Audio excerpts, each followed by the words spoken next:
Ripoti kubwa kutokea kule Urusi zinaeleza kuwa mabaharia wameokolewa baada ya meli kufungwa na barafu katika mto Lena. Sasa meli mbili zimekwama kwenye barafu katika mto Lena mashariki mwa Urusi baada ya baridi kali ya ghafla kushambulia eneo hilo.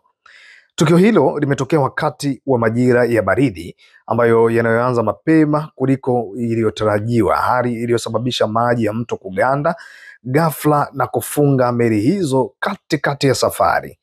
Kwa mujibu wa taarifa kutoka ofisi ya mwendesha mashtaka wa usafiri wa Siberia ya Mashariki, wafanyakazi wote waliokuwa ndani ya meli hizo waliokolewa salama kwa msaada wa helikopta za uokoaji. Lakini shughuli za uokoaji zilifanyika kwa uangalifu mkubwa kutokana na hali mbaya ya hewa na baridi kali iliyofikia nyuzi joto chini ya sifuri.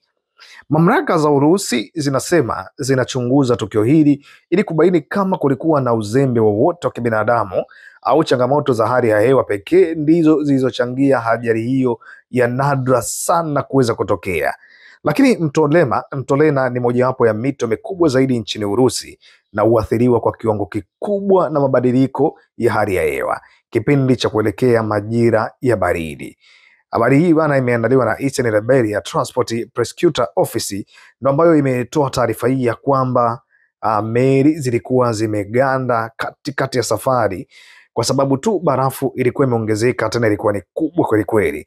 Lakini watu mpaka hivi sasa, ripoti zinazotolewa ni kwamba wameokolewa salama na watu wote wanaendelea vizuri kabisa.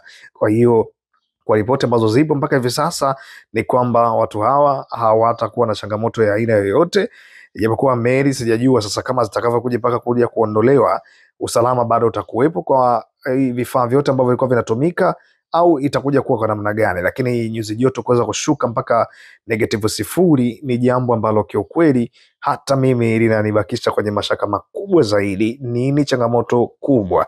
Nadhani majibu ambayo yatakuja kutoka yatakuja na ripoti rasmi ya hiki ambacho kinaelezwa hivi sasa.